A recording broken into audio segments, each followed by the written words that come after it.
ప్రభువైన యేసుక్రీస్తు నామములో హృదయపూర్వక వందనాలండి. ముందుగా ఎంత మంచి సమయం ఇచ్చిన తండ్రి అయిన దేవునికి ప్రభువైన క్రీస్తు ద్వారా కృతజ్ఞతలు చెల్లిస్తున్నారండి. బాగున్నారండి. వాక్యం చదువుకొని ప్రార్థన చేసుకున్న పాఠం లూకా రాసిన సువార్త 17వ అధ్యాయం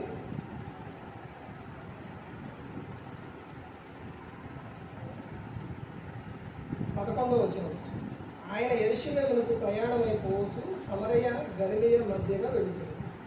ఆయన ఒక గ్రామంలోనికి వెళుచుండగా 10 మంది కుష్ఠరోగులు ఆయనకు ఎదురుగా వచ్చి దూరంలో నిలిచి, యేసు ప్రభువా, మమ్ము కరుణించుమని కేకలు వేసి, ఆయన వారిని చూసి, మీరు వెళ్ళి మిమ్మల్ని యాజకులకు కనుగొలుచుకుంటారని వారితో చెప్పిన. వారు వెళ్ళుచుండగా శుద్ధులయ్యి. ప్రార్థన. పరలోకమందున్న మా తండ్రి, పరిశుద్ధ ప్రేమ గల తండ్రి, గొప్ప తండ్రి, ఈ ప్రియకుమారుడు యేసుక్రీస్తు ప్రభువు ద్వారా కృతజ్ఞతాస్తుతులు చెల్లిస్తున్నాము నాయన. కోడికంతట్లో మీరు నడిపించిన నాయన.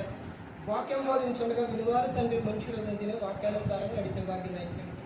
వాక్యం బోధించుండగా లోక సంబంధమైన జ్ఞానంతో కాకుండా మీ జ్ఞానంతో మాట్లాడే భాగ్యం దయచేస్తానని మా ప్రభువైన యేసుక్రీస్తు నామములో వేడుకుంటున్నాం తండ్రి. ఆమేన్. ప్రభు యేసుక్రీస్తు నామములో హృదయపూర్వక వందనాలండి. దేవుని కుమారుడు యేసుక్రీస్తు ప్రభువు ఈ లోకానికి వచ్చిన తర్వాత పరలోక రాజ్యం సమీపిస్తుంది కనుక మారు మనస్సు పొందమని ప్రకటన అవసరం. నీవు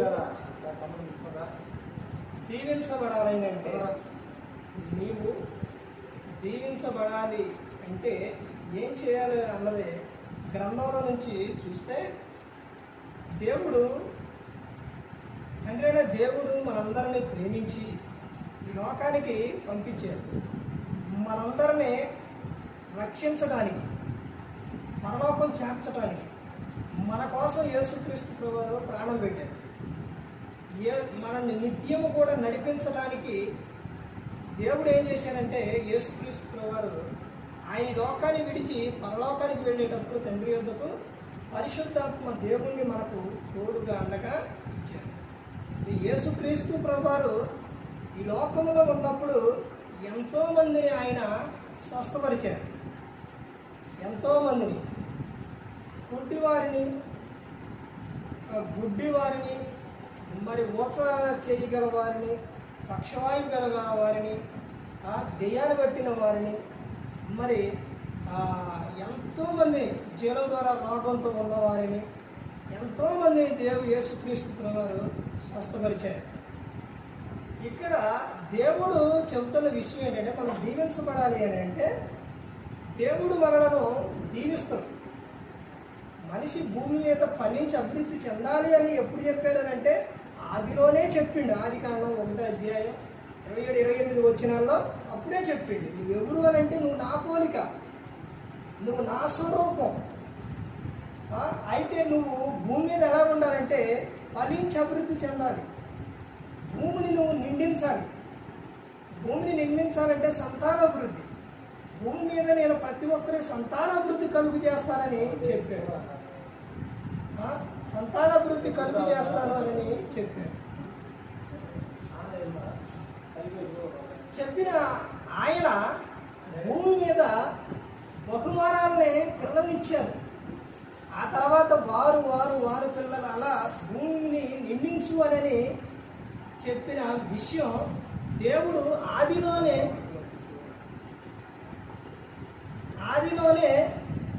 దేవుడు ఇచ్చిన మాట అబ్రహాము గారితో చెప్పిండు. అబ్రహాము, నేను నిన్ను దీవిస్తాను, ఆశీర్వదిస్తాను. ఆది కాండంలో ఉంటుంది. నేను దీవిస్తాను. నువ్వు వెళ్ళు ప్రతి స్థలములోని నేను నీకు తోడై ఉంటాను. నువ్వే విషయంలో భయపడవు. అలాగే దేవుడు మాట ఇచ్చిన తర్వాత అబ్రహాము గారు ఎక్కడికైతే వెళ్ళారో అక్కడ ఆయన దీవించబడ్డాడు, ఆశీర్వదించబడ్డాడు. అందులోనే అంత ఉందో ప్రభువా. ఎంత ఉందో తెలుసండి అబ్రహాము గారికి? ఈ రోజుల్లో చూసుకుంటే కోట్లు. అబ్రహాము గారికి లోతు గారికి ఇద్దరి మధ్య, వాళ్ళిద్దరు ఎవరనంటే అబ్రహాము గారి తమ్ముడి కొడుకు లోతు గారు. అయితే ఈ అబ్రహాం గారు నా తమ్ముడు కొడుకుని వెంటేసుకున్నారు. ఇప్పుడు ఒక విశ్వాసం ఉన్నప్పుడు దేవుని పట్ల ఒక వ్యక్తి భయము భక్తి కలిగి ఉన్నప్పుడు, ఒక వ్యక్తి ఉన్నప్పుడు ఆ వ్యక్తి పక్కన ఇంకొక వ్యక్తి ఉంటే దీవించబడతాం, ఆశీర్వదింపబడతాం. అందుకని ఈ రోజున ఎక్కువ సేవకుల్ని చాలా మంది కోరుకుంటారు. అతను దేవునితో మాట్లాడుకుంటాడు కాబట్టి. ఆ విషయం ఎవరు కనిపెడతారనంటే క్రైస్తవులు కనిపెట్టరు. క్రైస్తవులు అది అర్థం చేసుకోరు, అన్ని జనులు పట్టుకుంటారు. ఒక సేవకుడు మా గృహానికి వస్తే మాకు ఆశీర్వాదం అని ఎవరు పట్టుకుంటారు? క్రైస్తవులు పట్టుకోరు. ఆమె ఒక సేవకుడిని తీసుకెళ్ళి గదిగదికి తిప్పి జ్యూసులు డ్రింకులు అవన్నీ మొత్తం ఎన్నో ఉంటే, డ్రింకులు అవన్నీ ఉన్నా కానీ ఆయనకి ఇచ్చింది ఏంటనంటే మంచినీళ్ళు ఇచ్చిందండి. బైబిల్ గ్రంథంలో ఏమనుందంటే వీళ్ళు క్రీస్తు వారు అని గిన్నెడు చల్లీళ్ళు వాళ్ళకి ఇస్తే మీకేమొస్తుంది? ప్రతిఫలం వస్తుంది, మీకు ఆశీర్వాదం, మీ ఫలం పోదు, మీ ఫలం అధికం అవుతుంది అని దేవుడు యేసుక్రీస్తు ప్రభువు చెప్పారు. వీళ్ళు క్రీస్తు వారు అని. అలాగే అబ్రహాం గారి అమ్మటే ఎవరు అంటే లోతు గారు ఉన్నప్పుడు అబ్రహాం గారికి గొర్రెలు, మరి ఇక ఆ పశువులు ఇవన్నీ మొత్తం కూడా విస్తారమైపోయినాయి. అలాగే లోతు గారికి కూడా ఏమైపోయినాయి? విస్తారమైపోయినాయి. వీళ్ళిద్దరికి విస్తారం అయిపోయిన తర్వాత వీళ్ళిద్దరు ఎవరో, అతనెవరో కొడుకు, అంటే బాబాయ్ కొడుకు. ఇతను అబ్రహాం గారు అతనికి పెదనాన్న. అయితే వీళ్ళిద్దరు బాగానే ఉన్నారు. బాగానే ఉన్న తర్వాత ఈ పశువులు కాయడానికి వెళ్ళిన వారు వారి మధ్య భేదాలు వచ్చింది. ఎవరు? అబ్రహాం గారి పశువులు కాయడానికి వెళ్ళిన వారు, లోతు గారి పశువులు కాయడానికి వెళ్ళిన వారు, వీళ్ళిద్దరి మధ్య భేదాలు వచ్చి వాళ్ళిద్దరు వచ్చి వీరికి చెప్తే, మరి అప్పుడు లోతు గారు ఏం చేస్తారంటే, మరి మనం ఉండడానికి మరి స్థలం సరిపోవట్లేదు కదా, నేను వేరే చాటకి మరి వెళతారంటే, సరే చిన్న ఆయన కదా అని అబ్రహాం గారు ఏం చేస్తారంటే, సరే లోతు నువ్వు ఈ భూమి మొత్తం నుంచో మొత్తం చూసి నువ్వు ఎక్కడికి వెళ్ళాలంటే అక్కడికి వెళ్ళాలి, నువ్వు ఎట్టి వెళ్ళాలంటే అక్కడికి వెళ్ళాలి. అప్పుడు లోతు ఏం చేస్తారంటే అక్కడి నుంచో చూస్తే మొత్తం అంతా సొదొమ గొమొర పట్టణం దేవుడు కాల్చక ముందు ఎట్లుండేదనంటే పచ్చగా అందంగా చక్కగా ఉండేదండి. అదంతా కూడా ఆ ప్రదేశం అంతా కూడా దేవుడు అగ్నితో కాల్చక ముందు. నేను అక్కడికి వెళ్తానన్న, సరే వెళ్ళినప్పుడు తర్వాత అక్కడికి వెళ్ళిన తర్వాత ఒక విశ్వాసి పక్క నుండి ఇంకొక వ్యక్తి దూరం అయితే ఏమొస్తే లోక సంబంధంగా. ఒక విశ్వాసి పక్కన ఉందనుకోండి, దేవుని పట్ల ఉన్న వ్యక్తి పక్కనుంటే ఏం చెబుతారు? ప్రార్థన చేసుకో, వాక్యం చదువు, మనం దేవుల్లో ఉందాం, దేవుడు మనకు మేలు చేసాడు, ఇవన్నీ కూడా చెబుతారు. ఇప్పుడు లోతు గారికి చెప్పే వ్యక్తి ఉన్నారా? లేరు. పోయి ఎక్కడ కూర్చోడో తెలుసండి, గౌనుల యొద్ద కూర్చున్నాడు. గౌనులు అంటే ఎక్కడంటే పల్లెటూరులో ఊరిలోని సెంటర్ ఉండిద్ది. అక్కడ చెట్టు కానీ ఏదన్నా ఒక దానికి ఏం చేస్తారంటే రౌండ్గా దిమ్మ కడతారు. దిమ్మ కట్టిన దాని మీద కూర్చుంటారు. ఎవరు కూర్చుంటారంటే పెద్దలు, ఆడకొచ్చిన వాళ్ళు కూర్చుంటారు. దాన్ని గౌనుల యొద్ద అంటారు. అక్కడ కూర్చుండవు, పెద్దల యొద్ద ఊరి బయట కూర్చుండే అనమాట. అక్కడికి వెళ్ళిపోయింది, ఇక బయట అంతా పోయింది. అంటే ఒక విశ్వాసం ఏమంటే ఉన్నప్పుడు ఏ విధంగా ఉండో విస్తారంగా వచ్చింది, బాగా ఉన్నారు. ఆ తర్వాత లోతు పరిస్థితి చాలా భయంకరంగా మారిపోయింది. తర్వాత దేవదూతలు రావటం, ఆ సొదొమ గొమొర పట్టణంలో పాపం ఎక్కువ అవ్వటం. మరి ఈ అబ్రహాం గారు ఇక్కడుండి దేవుడు ఒక వ్యక్తిని ఏదైనా చేయాలనంటే, ఏదైనా చూపించాలంటే ముందే చెబుతుడు, చెప్పకుండా ఏం చేయడు దేవుడు. ఇప్పుడు ఆ సొదొమ గొమొర పట్టణాన్ని నేను కాల్చేస్తున్న అబ్రహాము అని అబ్రహాం గారితో తండ్రి అయిన దేవుడు చెబుతాడు. చెప్పినప్పుడు అబ్రహాం గారికి భయం వేసింది. ఎందుకంటే ఆడు ఎవరున్నారు? బాబాయ్ కొడుకు లోతు. మరి పట్టణానికి కాల్చడం అంటే వీళ్ళు కూడా ఉంటారుగా. అప్పుడు అబ్రహాం గారి దేవునితో గొప్ప అడుగుతారనమాట, అయ్యా 100 మంది అక్కడుంటే ఆ పట్టణాన్ని కాల్చుకొని ఉంటావా అని అంటే, సరే అబ్రహాం 100 మంది అన్నావుగా, సరే 100 మందిని తీసుకురా చూపి నేను ఆ పట్టణాన్ని కాల్చనండి. 100 మంది కూడా ఉండండి. ఒక పట్టణంలో సొదొమ గొమొర్రా పట్టణంలో 100 మంది దేవుణ్ణి ఎరిగిన వాడు, పరిశుద్ధంగా ఉన్నవారు లేరు. అందరూ పిల్లల కాడిచి పెద్దల వరకు అందరూ పాపంలో జీవిస్తున్న వాళ్ళే లేరు.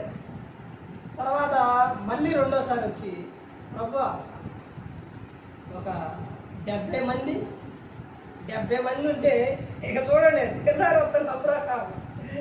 70 మంది ఉంటే కాల్చలో ప్రభు అంటే కాల్చలో అబ్రహాం.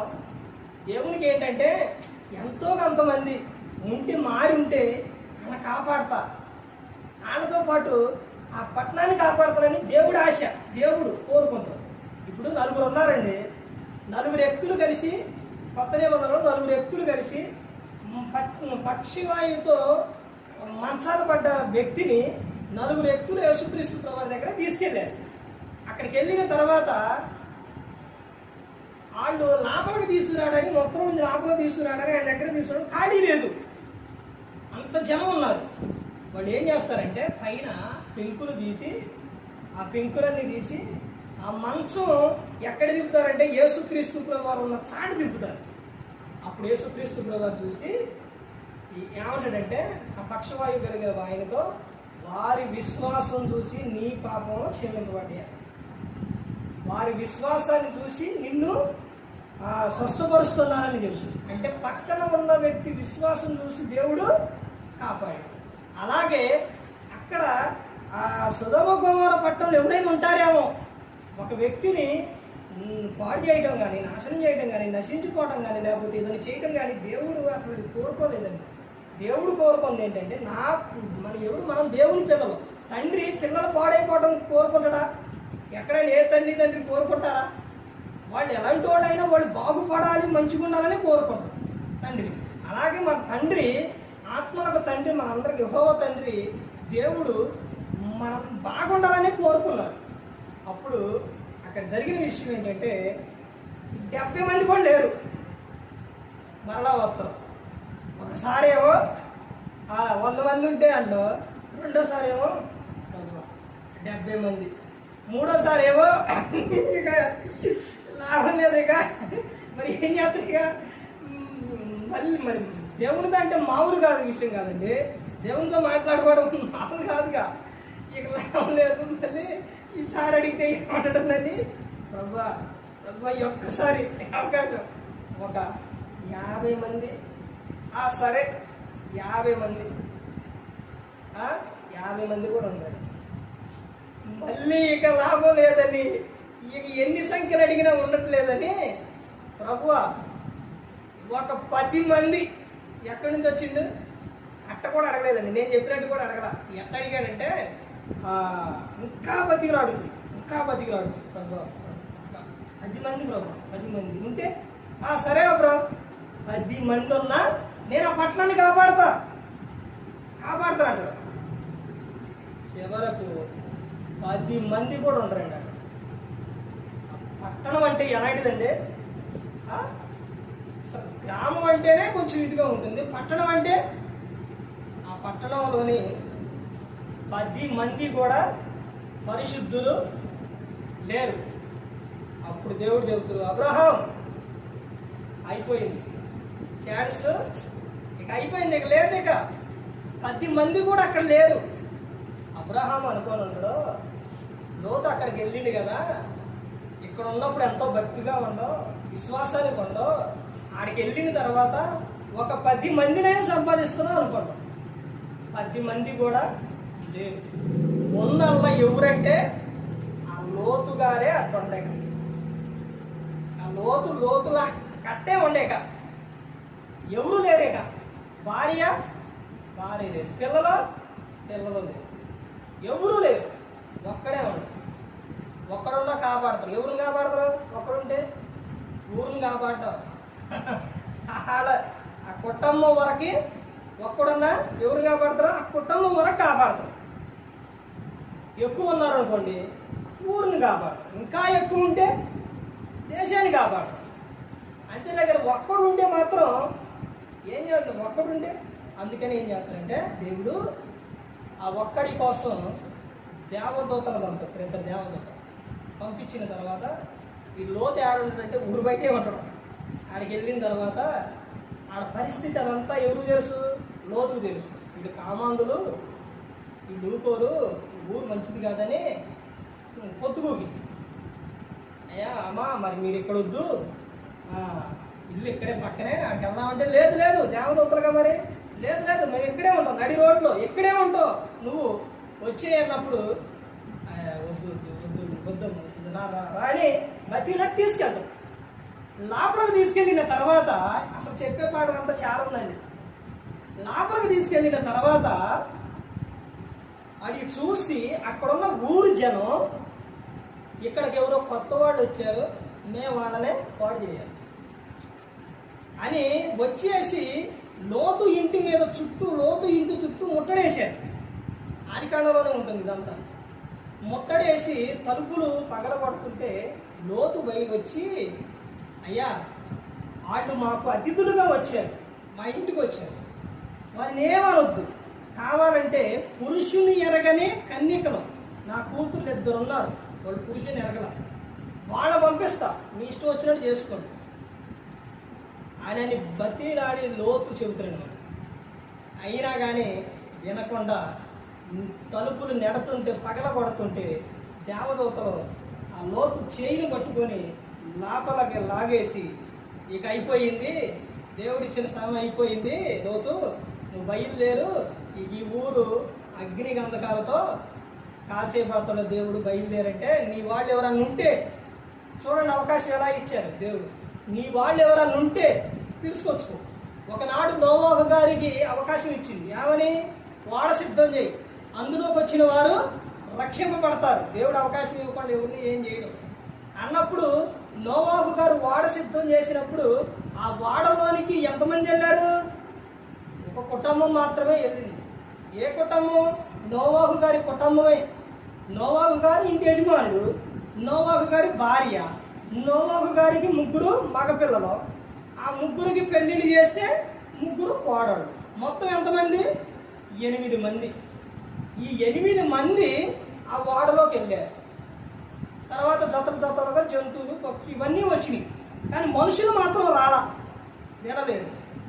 2 రోజులు, ఈరోజు 2 రోజులు వర్షం కురిస్తే 2 రోజులు మొత్తం కూడా దేశం అంతా ఏమైపోయింది? అల్లకొల్లాలైపోయింది, ఊరు మునిగిపోయింది, ఎంతోమంది చనిపోయారు. 40 దినాలు రాత్రులు పగులు తూములు, ఆకాశపు తూములు తెరవబడ్డాయంట. ప్రచండమైన వర్షం ఏమైనా ఉండిద్దండి? 2 రోజులు కురిసిన దానికే ఊర్లు మునిగిపోయినాయి. ఇక్కడ 40 రాత్రులు పగులు, అసలు ఏమైనా ఉండిద్దండి? చివరికి అక్కడ రాయబడిన విషయం ఏంటంటే భూమి మీద ఉన్న జంతువులు కాదు, భూమి కింద ఉన్న పురుగులు కూడా చచ్చిపోయినాయి. ఇక మనుషులు ఏమంటారు? మళ్ళీ నోవాహు గారికి ఏమన్నా జాలి దయ వచ్చి, నోవాహు నేను నీ ఫ్రెండ్ని, నీ బంధువుని, నేను తలుపు తీయంటే తీస్తారేమో అని ఆ డోర్ ఎవరేశారు? దేవుడే మూసేసిండు. వాడ మొత్తం ఎవరు మూసారు? దేవుడు మూసేసిండంట. అది తీయాలంటే నోవాహు వల్ల అయితే ఇక దేవుడే తీయాలి, తీయలేదు, మొత్తం ఇదైతే. అలాగే ఇక్కడ కూడా అవకాశం ఇచ్చిండు, ఏమని? నీ వారు ఎవరన్నా ఉన్నారు అని అంటే పిలుచుకొచ్చుకొని అన్నప్పుడు లోతు గారు వెళ్ళి భార్యని, 2 పిల్లలు, తర్వాత వారికి వివాహం కుదిరింది. వివాహం కుదిరితే వాళ్ళిద్దరు అల్లుళ్ళు, వాళ్ళిద్దరు రమ్మంటే ఇక్కడేమో నోవాహు గారికి ఏమో కోడళ్ళు ఉన్నారు, చక్కగా మొత్తం బాగున్నారు, కానీ వీళ్ళు వెళ్ళలేదు. వీళ్ళు ఏమన్నారని అంటే ఆశకం చేశారు, ఆయన అపహాసం చేశారు, ఆయన లోతుని కాలుస్తారా దేవుడా అన్నారు. లాభం లేదని వీళ్ళు దేవదూతలు, లోతు టైం అయిపోతుంది, దేవుడు సమయం అంటే టైం టైమే అయిపోతుంది, ఇక బయలుదేరు. ఇదంతా ఎప్పుడు జరిగింది? తెల్లారుజామున అంటే పొద్దున్నే, పొద్దున వచ్చింది. దేవుడు మనిషిని కూడా చూడండి తీసేయాలి అని అంటే ఎప్పుడు తీసేస్తారు? తెల్లారుదామనే. ఏమని చెప్తారు? అరే నిన్నేనండి చూసింది, రాత్రే చూసింది, చక్కగా మాట్లాడిన పొద్దున్నే ఎటు జరిగింది అంటారు. దేవుడు మనిషిని తీసేయాలన్నా తెల్లారుదామనే తీశాడు. ఏదైనా తెల్లారుదామనే జరిగింది. ప్రతి ఒక్కటే కూడా ఎక్కువగా జరిగింది. అప్పుడు లోతుని చేయి పట్టుకొని లాక్కెళ్తూ ఉంటే ఊరేపులకి తీసుకెళ్ళిన తర్వాత అప్పుడు దేవుడు చెబుతాడు, ఎట్టి పరిస్థితులు వెనక్కి మాత్రం తిరిగి చూడొద్దు అని. చూడొద్దు అని అంటే మరి అక్కడ ఏమైనా ప్రార్థన ఉందా? దేవుడు చూస్తానని కానీ కుటుంబంలో మరి లేకపోతే దేవుని పట్ల ఉండాలని మరి చెప్పుకున్నారో లేదో, అసలు ప్రార్థన జరిగిందో లేదో కానీ ఈ ఏమొక మాత్రం అవకాశం వచ్చింది. ఎవరికి? ఇప్పుడు దేవుని కుటుంబంలో ప్రార్థన ఉండి దేవుని పట్ల భక్తిగా ఉంటే దేవుడు చెప్పిన మాట వింటారా వినరా? వింటారు. దేవుడు ఏం చెప్పిండు? వెనక తిరిగి చూడొద్దు లోతు, ఎవరు చూడొద్దు, నేను ఆ పట్టణాన్ని కాల్ చేయబోతున్నారు అని చెప్పినప్పుడు వెళ్ళిపోవాలిగా చూడకుండా. లోతు భార్య ఏం చేసిద్దంటే ఊరేమైపోతుంది, ఉట్టు మీద కొండ ఏమైపోతుంది. అప్పుడు ఉట్టు పెట్టాడు కంటే ఉట్టు తర్వాత మరి ఆ ఉట్టును ఏమైపోతున్నాయో, లేకపోతే ఆ ఆస్తి ఎంత ఏమైపోతుంది, ఆ ఇల్లు ఏమైపోతుందని వెనక తిరిగి చూసి చూడంగానే ఏమైపోయింది? ఉప్పు స్తంభం. ఈ ఇద్దరు పిల్లలు తీసుకొని లోతు గారు వెళ్ళిపోయాడు. లోతు ఎప్పుడైతే అట్లా బయటికి వెళ్ళిపోయిండు ఒక ఊరికి, మొత్తం అగ్నిగంధకాలు కురిసి మొత్తం కాలిపోయింది. ఇప్పటికీ కూడా అక్కడ సొదొమ గొమొర్రాలో ఇప్పటికీ కూడా గడ్డి మొలక అనేది రాదంట. ఇప్పుడు ఇదేంతో కాల్చింది దేవుడు. ఇది జరిగింది ఎక్కడ అనుకున్నారు? భూమి మీదే, ఇశ్రాయేలు దేశం ఆ ప్రాంతంలో అటు జరిగింది. అక్కడ ఇప్పటికే గడ్డి గంధకంతో కాల్చేసిండు దేవుడు మొత్తాన్ని. ఈ గుళ్ళు అంటారు కదా, దేవుళ్ళు అయ్యి అంటారు కదా, మొత్తం కాలిపోయింది, ఏమీ లేవు అసలు. దేవుని పట్ల దేవుడు దీవించాలి అని అంటే ఆయన మాట వినాలి. అబ్రహాం గారు ఆ తర్వాత కొన్ని సంవత్సరాల ముందుకు వెళుతున్న తర్వాత దేవుడు చెప్పిన మాట, నిన్ను ఆశీర్వదిస్తాను అన్నాడు, ఆశీర్వదించిండు. తర్వాత నాకు ఎవరు లేరు, పిల్లలు లేరు అని అడిగాడు. అప్పుడు దేవుడు చెప్పిన మాట ఏంటంటే, అబ్రహాము పిల్లలు లేరు అంటున్నావు కదా, ఒకసారి ఆకాశం వైపు చూడాడు. చూసిన తర్వాత వాటిని లెక్కేయాడు. ఏంటయ్యి? చుక్కలు, నక్షత్రాలు. ఎక్కడ లెక్కేస్తారు? చుక్కలు లెక్కేయడం సాధ్యమా? అంతకన్నా విస్తారంగా నీకు పిల్లలు ఉంటారు అని చెప్పి అందరూ కూడా ఎవరో అబ్రహాం సంతానం, దేవుని పట్ల భయము భక్తి కలిగి ఉన్నవారు. విస్తారంగా ఇస్తాడు. తర్వాత నీ గర్భంలో పుట్టిన వాడు నీకు వారసుడు, నీకు నేను గర్భఫలం ఇస్తాను అని చెప్పి వారసుని ఇచ్చింది. ఎదురు చూచింది వృద్ధాప్యం 100 సంవత్సరాలప్పుడు దేవుడు వాళ్ళకి గర్భఫలాన్ని ఇచ్చింది. దేవుడు చేస్తాను ఇస్తాను అని అంటే కంపల్సరీగా ఇస్తాడు. మనం దీవించబడాలి అని అంటే ఆయన మాట వినాలి. ఆయన ఎంత అబ్రహాము గారు ఎంత ఇదిగా దీవించబడడానికి కారణం ఏంటంటే, యవన ప్రాయంలో ఉన్న భార్య, ఆమె బైబిల్ గ్రంథంలో దేవుడు స్త్రీలనే అందరినీ అందమైన వాళ్ళు, సౌందర్యం అని అందరినీ రాపించలా, కొంతమందిని రాపించిండు. దేవుడు చెప్పాడంటే ఆ స్త్రీ ఏ విధంగా ఉండాలి, అసలు ఏ విధంగా ఉంటుంది? ఎంతో అందమైన ఆమె. ఎవరో? అబ్రహాం గారి భార్య శారా. ఆమెను తీసుకొని ఇప్పుడు ఆమె వెళుతూ ఉన్నప్పుడు అసలు ఆమె చూసిన వారు ఏదో ఒకటి ఎవరి తీసుకెళ్ళాలి, చేయాలనే ఆలోచన ఉన్నవారు.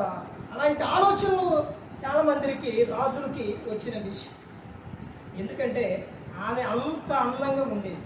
అలాంటి ఆమెను తీసుకొని దేవుడు వెళ్ళు నువ్వు అబ్రహాం అని అంటే ఆయన చెప్పిన మాట ప్రకారం వెళ్ళిపోయిన తర్వాత ఒక ప్రాంతానికి వెళ్ళిన తర్వాత ఒక చాట ఉన్న తర్వాత అబ్రహాం గారికి భయం వచ్చింది.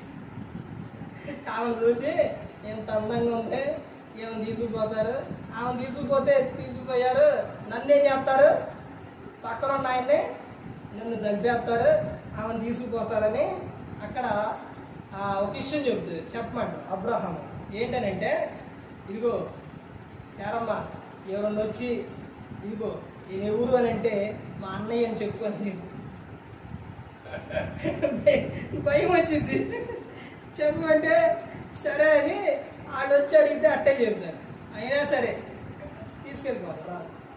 తీసుకెళ్ళిపోయి ఆ రేత్రి ఆమెను గదిలో ఉంచి ఆమెను ఇచ్చేయాలన్నప్పుడు దేవుడు ప్రతి ఒక్కరితో మాట్లాడతాడు. వాళ్ళు అవసరం వచ్చిందనంటే అన్ని జనుల లేకపోతే వాళ్ళు క్రైస్తవుల వాళ్ళు వీళ్ళని చూడటం ఎవరితోనైనా మాట్లాడటం. ఆ రాజుతోని మాట్లాడటం. ఇదిగో నువ్వు తీసుకొచ్చిన ఆమె ఎవరో తెలుసా? ఒక ప్రవక్త భార్య. ఆమె మీద కానీ నీ చెయ్యి పడ్డదో నువ్వు సచ్చిన వాడివేనని చెబుతుంది. అంతే. ఇక మళ్ళీ ఆమెనే ముట్టుకోడే. ఉదయాన్నే తీసుకొచ్చి శారానే అబ్రహాం గారికి ఒప్పుచెప్పు. అప్పుడు దేవుడు చెబుతాడు, మీకు సంతానం లేదు కాబట్టి అక్కడ ఎవరికి గర్భాలు, స్త్రీ గర్భాలన్నీ మూసేసి ఉంటాయండి, పిల్లలు పుట్టరు. అప్పుడు వచ్చిన ఆయన ఎవరు అని అంటే ప్రవక్త కాబట్టి ఆయన మీ నిమిత్తం ప్రార్థన చేస్తే వాళ్ళ గర్భాలు తెరవబడతాయని దేవుడు చెప్పినప్పుడు ఆమెను తీసుకొచ్చి ఒప్పచెప్పిన తర్వాత అబ్రహాం గారు ప్రార్థన చేస్తే అక్కడున్న స్త్రీలు గర్భాలు తెరవబడతాయి. దేవుడు దీవించాలి అని అంటే దేవుని మాట వినాలి, ఆయన పిలవాలి. ఇక్కడ 10 మంది కుష్ఠరోగులు వీడేం చేశారంటే యేసుక్రీస్తు ప్రభు అటు నుంచి వెళ్తున్నారు. వెళ్తూ ఉంటే కేకేశారు. ఏమని? యేసు ప్రభువా మమ్ముని కరుణించు అని కేకేశారు. చిన్న ప్రార్థన. ఎంత పొడుగు చేశారా? చేయలేదు. ఏమని? ఒకే మాట, ప్రభువా మమ్ముని కరుణించు అని కేకేయడంతోనే అప్పుడు ప్రభు ఏం చేసిందంటే వారిని చూసి మీరు వెళ్ళి యాజకునికి కనుపరుచుకోండి అని చెప్పి. అంటే మీకేమైందిగా తగ్గిపోయినట్టే. వాళ్ళు వెడుతూ మార్గమున కొంత దూరం వెళ్ళగానే ఏమైపోయిందంటే వాళ్ళలో ఉన్న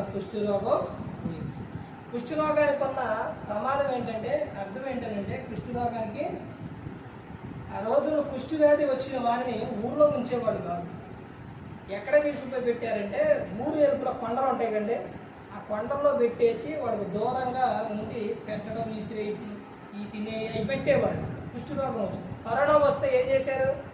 అది ఆ టైపులో నిండు వాళ్ళు కన్నా ఒకవేళ లోపలకు ఊళ్ళోకి రావాలి అని అంటే కేకేసుకొని రావాలి. నేను కుష్ఠవ్యాధి గలవాడిని అందరూ తప్పుకోండి అని కేకేసుకొని రావాలి. అంత ప్రమాదం. అలాంటి వ్యక్తులను యేసుక్రీస్తు ప్రభువు స్వస్థపరిచారు. వీరు మార్గమున వెడుచుండగా కుష్ఠరోగం ఏమైపోయింది? పోయింది. 10 మంది శుద్ధులయ్యారు. ఆ 10 మంది శుద్ధులైన తర్వాత వాళ్ళ దేహం ఏమైపోయిందంటే చక్కగా మంచిగా అయిపోయింది. అప్పుడు ఆ 10 మందిలో 9 మంది వెళ్ళిపోయారు. ఒక వ్యక్తి మాత్రం దేవునికి కృతజ్ఞతాస్తుతులు చెల్లించడానికి తిరిగి వచ్చి. ఆ వ్యక్తి కూడా ఎవరు అని అంటే అక్కడే చెబుతున్నారు, చూడండి.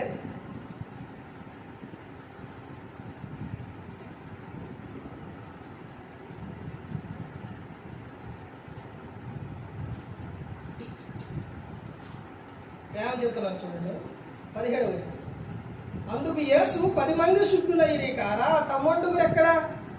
ఈ అన్యుడు తప్ప దేవుని మహిమ పరచులకు తిరిగి వచ్చిన వాడు ఎవడను అగుపడలేదని చెప్పి 10 మంది ఏదైనా వచ్చిండు. 10 మంది శుద్ధులయ్యారు, 9 మంది వెళ్ళిపోయారు. ఒక్క ఆయన వచ్చిండు. అతను ఎవరో? అన్యుడు, దేవుని ఎరగని వ్యక్తి. అన్యుడు వచ్చిండు. అన్యులకున్న భక్తి క్రైస్తవులకు ఈ రోజున లేదు. కానీ అన్యులకున్న భక్తి వ్యర్థం. క్రైస్తవుడు చేసే భక్తి అది గొప్పది, కానీ క్రైస్తవుడు చేయడం. ఒక అన్యుడు చూడండి, ఈ రోజున బయట ఏమైనా పండుగలు వచ్చినాయి అంటే విగ్రహాలని వేయైనా కానీ పెట్టేసి వాటికి ఎంత హైలైట్ చేస్తారనంటే చాలా చేస్తారు. వాడి భక్తి చూడండి అసలు. కానీ వాటి వల్ల వాళ్ళకి తెలియని విషయం ఏంటంటే వాడు అది మాట్లాడో చూడో వాళ్ళకు వాటి వల్ల ప్రయోజనం లేదు. కానీ వాళ్ళు బాగా ఇది చేస్తారు. వాళ్ళ భక్తి చూడండి, అసలు వాళ్ళలో ఉన్న విధానం చూడండి, అన్యుడు చూడండి. ఎప్పుడైతే దేవుడు స్వస్థపరిచిండో వెంటనే తిరిగి వచ్చి కృతజ్ఞతాస్తుతులు చెల్లిస్తారు. అసలు వాళ్ళు చేసే విధానం చాలా ఇదిగా ఉంటుందండి. అన్యులు చేసేది చాలా విధిగా ఉంటుంది. కానీ జీవము గల దేవుణ్ణి పిలిస్తే పలికే దేవుడు, మాట్లాడే దేవుణ్ణి ఎరిగి ఆయనతోని మాట్లాడుకోరు, పిలవరు, సహవాసం చేయరు. ఈ రోజున క్రైస్తవులు 9 మంది 9 వెళ్ళిపోయారు, ఒక్క అన్యుడు మాత్రం వచ్చి. అసలు దేవుడు ఎంత సంతోషిస్తారో తెలుసండి. ఒక వ్యక్తి విగ్రహారాధన నుంచి, విగ్రహారాధన అంటే ఒక బొమ్మలే కాదండి. విగ్రహారాధన అంటారు కానీ విగ్రహారాధన అంటే ఈ బొమ్మలు పెట్టి లేకపోతే ఈ పెట్టి పూజించడం అదొక్కటే కాదు. విగ్రహారాధన అంటే దేవుని కంటే మనం ఏదైనా ఎక్కువ ప్రేమిస్తే అదే విగ్రహారాధన. దేవుని కంటే దేనికి ఎక్కువ ప్రాముఖ్యం ఇవ్వకూడదు, ఇక దేవునికే ఇవ్వాలి. నేను తప్ప వేరొక దేవుడు లేడు అని చెబుతుంది. ఆకాశం అందు కానీ భూమి ఎక్కడ కానీ భూమి క్రింద కానీ నేనే దేవుడు నేను చెబుతాను. దాంట్లో ఆయనకు తప్ప ఇక నువ్వు దేనికైనా ఎక్కువ ప్రాధాన్యత ఇస్తే అదే విగ్రహారాధన అయిపోతుంది. దేవుడు ఎంత సంతోషిస్తారంటే, ఎంత ఆనందిస్తారనంటే, ఒక వ్యక్తి మారితే, అన్యుడు దేవుళ్ళలోకి వస్తే, క్రీస్తుని ఎరిగితే అసలు ఆయన సంతోషం ఎలా ఉంటుందో తెలుసండి. పరలోకంలోనండి 100 మంది నీతిమంతులు, 100 మంది ఉన్నారు నీతిమంతులు. ఒక్క వ్యక్తి 99లో ఒక్క వ్యక్తి మారు మనస్సు పొందితే పరలోకం ఆనందం అంటండి, సంతోషం అంట. దోతల ఎదుట, దేవుని ఎదుట మహా ఆనందం అంట. ఆ విషయం చూడండి ఏమని చెప్తున్నారు చూడండి. ఇక్కడ మీకు చూపిస్తాను. లోకాసు వార్త 15వ అధ్యాయం 7వ వచనం. అటువలే మారు మనసు అక్కర్లేని 99 మంది నీతిమంతుల విషయమే కనుక సంతోషము కంటే మారు మనసు పొందు ఒక పాపి విషయమై పరలోకమందు ఎక్కువ సంతోషం కలుగు. చూశారండి, 99 నీతిమంతుల కన్నా మారు మనసు పొందు ఒక పాపి విషయంలో దేవుడు పరలోకమందు ఆనందిస్తాడు.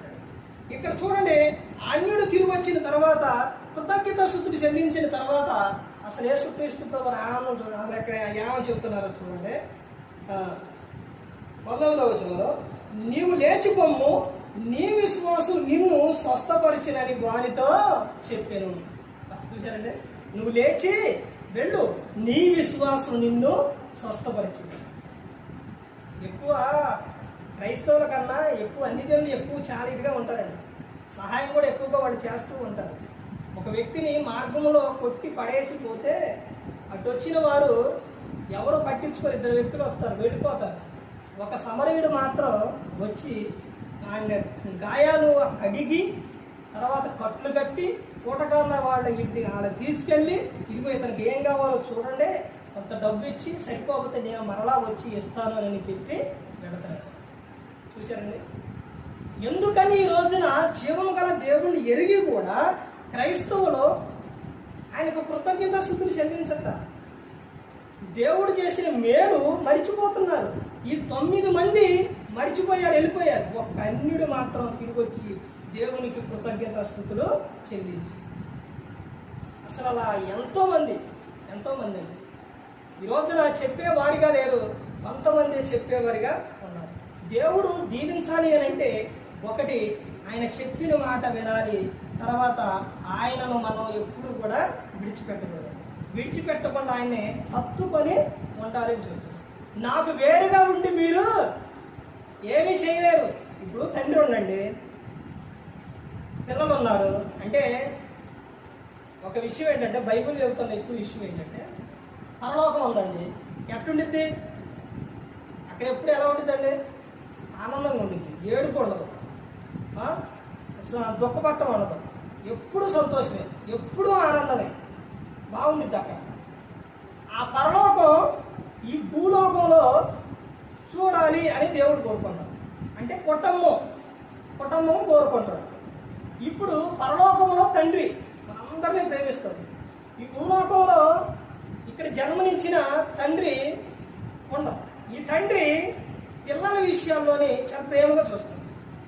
ఇప్పుడు ఇప్పుడు మీకు ఒక విషయం అర్థం అవడానికి ప్రతి ఒక్కరికి కూడా ఒక విషయం ఏంటంటే, తండ్రి నుండి పిల్లలు దూరం అయ్యి వెళ్ళిపోతే పిల్లలకి ఆనందమా సంతోషమా? అదే ఆనందమా దుఃఖమా? దుఃఖమే కలిగింది. ఎలా కలిగిందో తెలుసండి? ఇద్దరు బైబిల్ గ్రంథంలోని తండ్రి, ఇద్దరు పిల్లలు.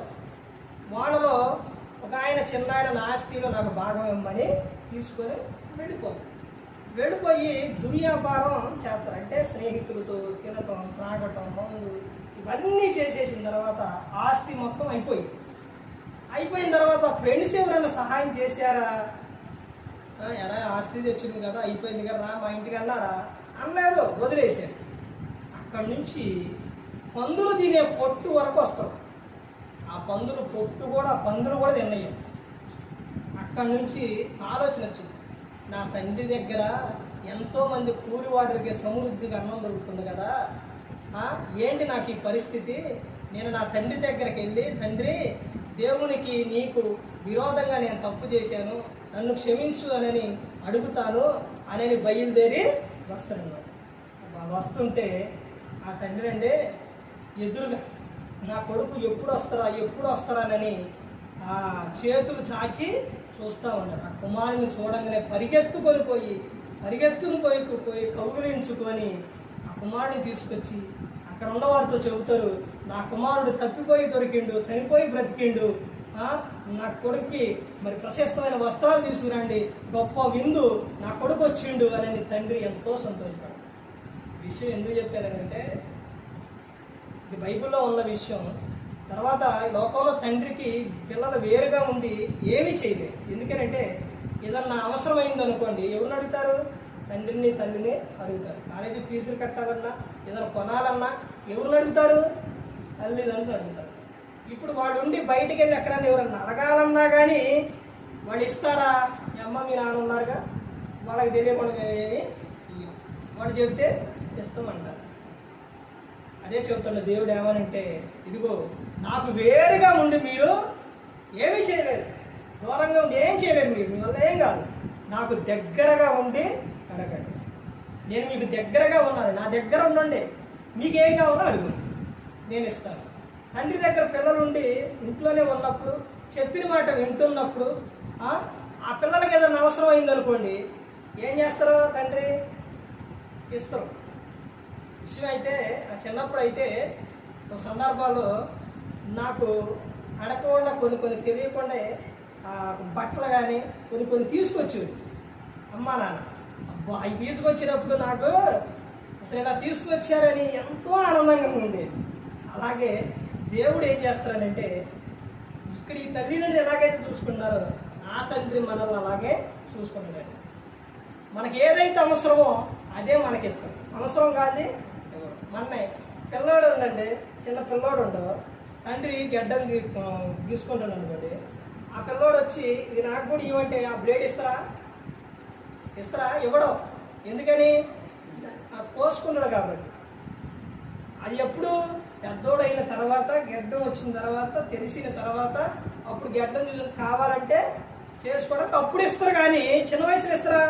ఇవ్వడం. అలాగే దేవుడు కూడా మనకు మేలుకరమైనది ఏదైతే కావాలో అదే ఇస్తాం. వేయబడతాయి మనకు ఇవ్వడం. మన పాడు చేసే దేవుడు భూమి మీద మనం దీవించబడాలి, ఆశీర్వదించబడాలి, ఫలించాలి, లోకం విడిచిన పరలోకానికి చేరాలి అని దేవుడు కోరుకున్నాడు. నా కీర్తన అందులో ఉన్న విషయం ఎన్నిసార్లైనా చదవండి, 23వ కీర్తన ఎన్నిసార్లు చదివితే అన్నిసార్లు ఆశ్చర్యం కలిగింది. యెహోవా నా కాపరి, మనందరి కాపరి, మన కాపరి, నాకు లేమి కలుగదు.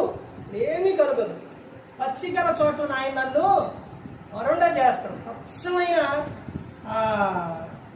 గడ్డి, పచ్చమైన చెట్లు అక్కడ మన నడిపిస్తాడు. గాఢంధకారపు లోయలో సంచరించిన ఏ అపాయం నీకు రాదు. ఆయన దుడ్డు కర్ర కాపాడు.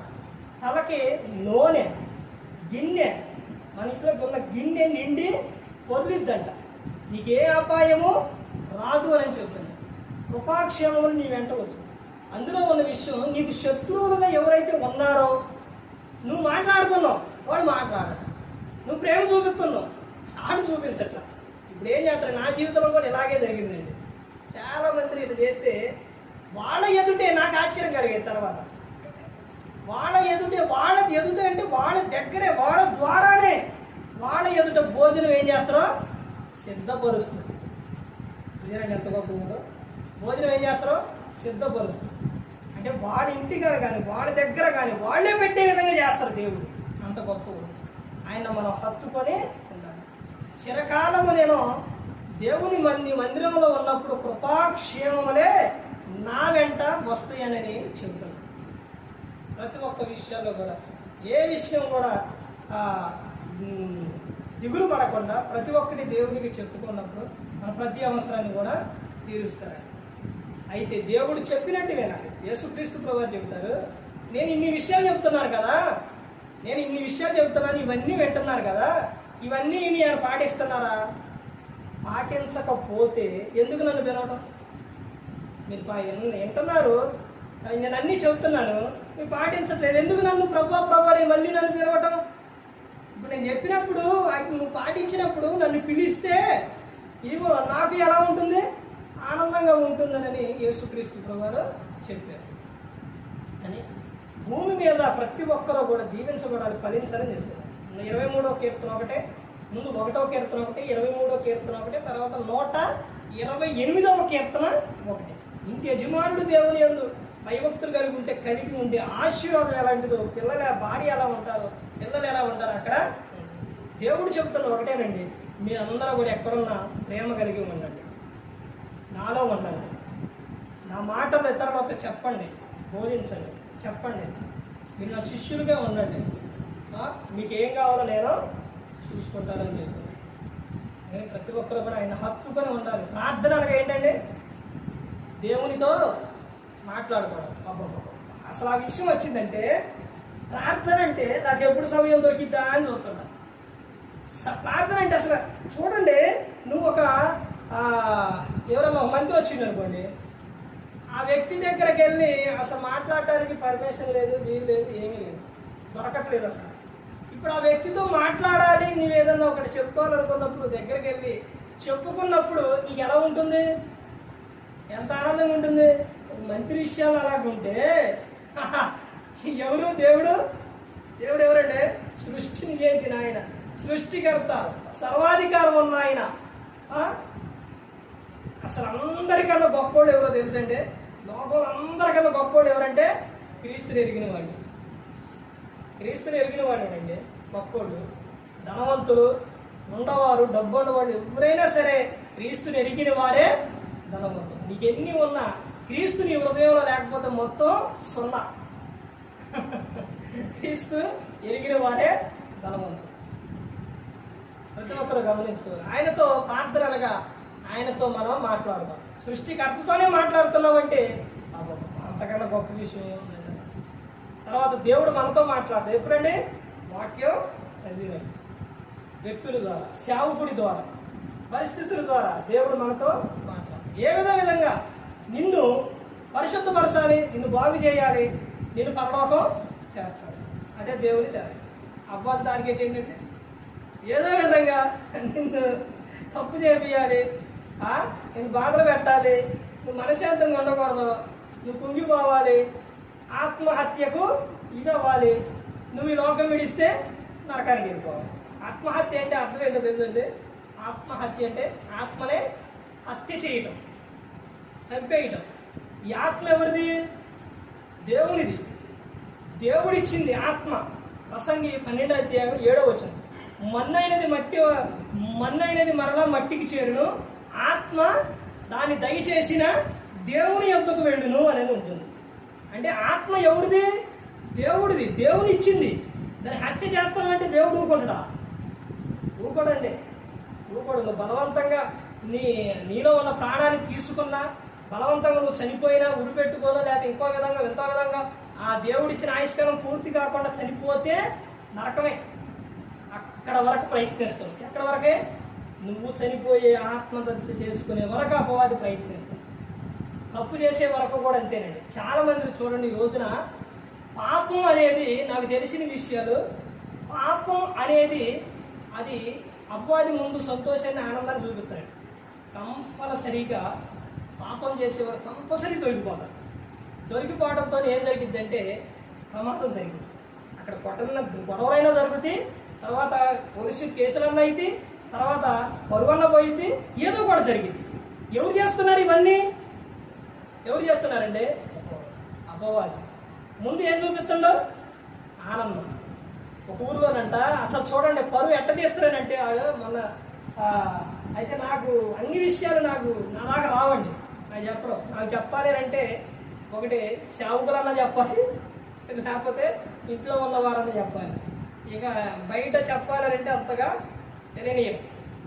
అయితే విషయం ఏంటంటే ఒక పాప ఫోన్ చేసి, అసలు చూడండి ఆ కుటుంబం ఎంతో చక్కగా ఉన్న కుటుంబం అసలు ఇదైపోవడం అంటే ఇదేనండి. చక్కగా జాబులు, ఎంతో ఆనందం, అంత ఉన్నవారు. అసలు ఆ సిచ్యువేషన్లో ఆ పాప ఫోన్ చేసి ఇతను రమ్మంటాం. అతను ఏమేం చేసిందంటే నేను తలుపు తీసుకొస్తా నువ్వు రా అని మెసేజ్ పెట్టిందంట. ఈ యవనశ్రీ పెట్టిన తర్వాత ఆయన ఏం చేశాడంటే ఎవరు లేరు కదని వచ్చాడు. వచ్చిన తర్వాత అక్కడ జరుగుతున్న విషయం ఏంటంటే ప్రతి ఒక్కటి కూడా చేసేది చెడు అనేది అపవాదే చేస్తున్నాడు. దేవుడు మంచిగా చేస్తాడు. ఆ సిచ్యువేషన్లోనే ఆ ఏరియాలో దొంగలు పడి ఎత్తుకెళ్ళిపోతున్నారట. ఈయన అప్పుడే వచ్చిండు. వచ్చి లోపలికి వెళ్ళి ఇంతలోనే ఆ పక్కన అంత దూరం ఒక ఆమె చూసేసి ఇంకేముంది ఇవన్నీ ఎట్టపోతుంది అనుకున్నా, దొంగోడు వచ్చి తీసుకుపోతున్నారని ఆయన అట్ట వానిచ్చి ఏమేం చేసింది ఏమో తెలియదుగా, వెళ్ళిపోయి గడిపెట్టేసి ఫోన్ చేయడం మొదలుపెట్టి ఫోన్ చేసి ఆడ పిలిచి దొంగోడు వచ్చిండు పిలిస్తే ఎంత దూరం తెలుసండి ఈ విషయం. పోలీసులకు ఫోన్ చేశారు. పోలీసుల నుంచి ఎక్కడ వరకు పోయింది? వైజాగ్ పోయింది. నా బంధువులు అక్కడ నుంచి విజయవాడ నుంచి వచ్చారు. ఇవన్నీ అందరూ వచ్చేసారండి. వచ్చేసరికి లోపల తలుపు తీస్తే ఇద్దరం. అసలు చూడండి ఆయన్నే మామూలుగా లేదనమాట. అక్కడ బాగా అరవటం, ఇవన్నీ కొట్టడం, దాగి ఇవన్నీ చేస్తే పోలీసులు ఉన్నారుగా. అప్పుడు అడిగితే ఎరా ఏంట్రా ఇదేనంటే ఆ అమ్మాయి మెసేజ్ పెట్టింది. ఆ బాబు ఏం చేసిందంటే వాళ్ళ ఫోన్లో వాళ్ళ అమ్మ ఫోన్లో డిలీట్ చేసి, కానీ ఆయన పెట్టిన మెసేజ్ ఈయన ఫోన్లో ఉంది. అప్పుడు ఏం చేశాడు? ఆ మెసేజ్ చూపించాడు. ఇదిగో ఏం పెట్టింది, నేను వచ్చాను. అసలు ఇప్పుడు చూడండి, అతనికి ఆ పాప చేసిన ఆమెకి ఆ కుటుంబానికి మొత్తానికి కూడా ఏమైపోయింది? తలదించుకునే పరిస్థితి వచ్చింది. అంటే చేసేటప్పుడు అపవాది ఎలా చేపిస్తారనంటే ఏం కాదు, ఇంకో నేను చూసుకుంటే ఎవరు చూడలా చూడు అనేది చేయించిన తర్వాత ఏం చేస్తారంటే పరువు తీసే వరకు తీసుకుపోతారు. అపవాది అంత భయంకరంగా తీసుకుపోతారు. దేవుడు ఏం చేస్తారంటే పరిశుద్ధాత్మ మనలో ఉంది, వద్దయ్యా అలా చేయొద్దు, మీరు పరిశుద్ధంగా ఉండాలి, నీతిగా ఉండాలి, మీరు దేవునిలో ఉండాలి, మీరు బాగుండాలని దేవుడు కోరుకుంటాడు. అపవాదేమో ముందు తప్పు చేపించేసి తర్వాత ఏం చేస్తారు? ఇప్పుడు అదే బలహీనులైతే వాళ్ళు కాబట్టి జాబు వరుస ఇవన్నీ మొత్తం కాబట్టి అక్కడ వరకు అయిపోయింది. అదే బలహీనులైతే ఏం చేస్తారంటే అంత పరువు తీసేవారని ఏదో ఒకటి చేయటం, లేదా ఆడు చనిపోవడం, ఇదంతా జరిగింది. అంటే ఆత్మను ఏం చేస్తున్నారు?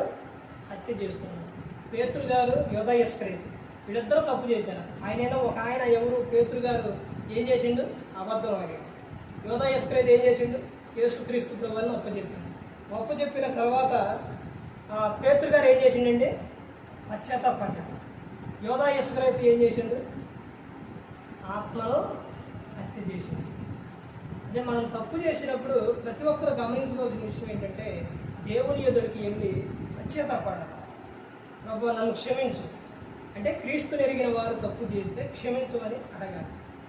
అలాగే తెలియని వారు ప్రభువా నేను నమ్ముకున్నాను, నన్ను కాపాడు, రక్షించని ఆయనలోనే ఉంటారు. ప్రభువు ఏంటో తెలుసండి, నువ్వు ఎలాంటి వారు అయినా సరే, నువ్వు ఎవరైనా సరే ఆయన యుద్ధకు వస్తే విడిచిపెట్టాను. ప్రభు నన్ను క్షమించు అంటే క్షమిస్తాను, నిన్ను కాపాడుతాను, దీవిస్తాను, నీకు ఇంకా ఆయుష్ పెంచుతూ నిన్ను ఫలింపజేస్తాను.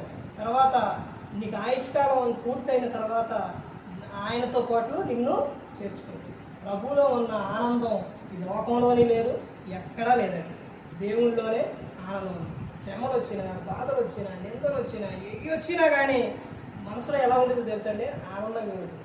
ఏదైనా చేసినప్పుడు దొంగదనమో ఏదైనా తప్పు ఏదైనా చేసినప్పుడు మనసు ఏం చేసి తెలుసండి, పొద్దాక పొడుతా ఉంది. యోధయస్కర పరిస్థితి అదేనండి. పొడిచి మనస్సాక్షి ఆ బాధ తట్టుకోలేక గురిపెట్టుకొని చనిపోయాడు. ప్రభు దగ్గర పశ్చాత్తపడి ఒప్పుకొని దాన్ని వదిలిపెట్టి పేతురు గారు ఎంతమందిని రక్షించిందో తెలుసండి. ఆయన వస్తుంటే ఆయన నీడ పడితే రోగులు స్వస్థపరిచే విధంగా దేవుడు వాడుకున్నాడు. అంత విధంగా వాడుకున్నాడు. అని దేవుడు దీవించాలి అని అంటే ఆయన మాట వినేవారుగా ఉండాలి, ఆయనను హత్తుకొని ఉండాలి. ఏ విషయంలో దిగులు పడద్దు అసలు. మీకు ఏ విషయంలోనైనా కానీ ప్రభువుని ఎప్పుడు కూడా వదిలిపెట్టదు. ప్రభువుని వదిలిపెట్టారో వెంటనే ఆడు ఏడంటాడో తెలుసా? పోయింది ఇదివరకు చెప్పారంటే ఏడుంటాడండి. ఇవన్నీ నేను బైబిల్ నుంచి చెప్పాయి ప్రతి ఒక్కటి కూడా. ఏదో ఒక ఉపమానం చెప్తాను కానీ బైబిల్ నుంచి, అన్ని బైబిల్ నుంచి. ఏడుంటాడో తెలుసండి? యోబు గ్రంథం 1వ అధ్యాయం. దేవుడు ఏడుంటే దూర బంధం అంత దగ్గర అపవాదం ఉంటాడు. ఇప్పుడు దేవుల్లో లేని వారిని అపవాదం అక్కడ ఉండి అడుగుతాడు అనమాట. దేవుడే పర్మిషన్ ఇవ్వాలి. దేవుడు పర్మిషన్ లేదు, దెయ్యం కూడా ఏం చేయలేడు, అపవాది కూడా ఏం చేయలేడు. ఆ దేవుడు ఇస్తేనే అక్కడుండి ఉన్నప్పుడు, దేవునికి చోటు ఉన్నప్పుడు దేవుడు విడిచిపెడితే అపవాదికి అవకాశం ఇస్తాం. దేవుడు భ్రష్ట మనసుకు అప్పచెబుతాడు. రోమిలకు రాసిన పత్రిక 1వ అధ్యాయంలో ఉంటుందన్నమాట. అప్పుడు చేయని కార్యాలు, భయంకరమైన కార్యాలు చేయుటకు దేవుడు వారిని అప్పగిస్తాడు. అపవాది గొప్ప చెప్తే వాడి ఇష్టం వచ్చినట్టు అవడం. చెరుకు బండి ఉన్నదంటే అందులో చెరుకుని పెడితే రసం అంతా పోయి పిప్పి మిగిలి అట్లా చేస్తాడు అపవాది. దేవుడు ఏం చేస్తాడో తెలుసండి? దేవుడు నీకు జ్యూస్ పట్టి ఇస్తారు. జ్యూస్ వాక్యం అనగా ఏంటండి? జ్యూస్. ఈ జ్యూసు పిండి నీ గ్లాసులో పోసి తాగు అని ఇస్తారు. ఆ జ్యూస్ తాగితే శక్తిని వచ్చింది. అపవాదం ఏం చేస్తారు? పిండుతురు పోయి దేవుడు. అది దేవునికి దెయ్యానికి ఉన్న తేడా. దేవుడు నిన్ను ఫలింపజేస్తారో, దెయ్యమేమో నిన్ను బలహీనపరుస్తుంది. అందుకని దేవుడిని ఎప్పుడు కూడా మనం విడిచిపెట్టడం. దేవుడు భూలోకంలో మనం ఫలించాలని కోరుకుంటాం. మీరు నా శిష్యులుగా ఉండాలని చెబుతారు. ఆయన శిష్యులంటే ఎవరిళ్ళు? సృష్టికర్త పిల్లలు. ఆయనలోకి వచ్చిన వారు మనందరం కూడా ఆయన వారసు, ఆయన పిల్లలు. ప్రతి ఒక్కరు గమనించుకున్నారు. ఏ ఒక్కరు కూడా నశించి నరకానికి వెళ్ళిపోకూడదు. యేసుక్రీస్తు ప్రభువు ఈ లోకానికి వచ్చి మనందరి కోసం శిలువలో తన ప్రాణాన్ని వేశాడు.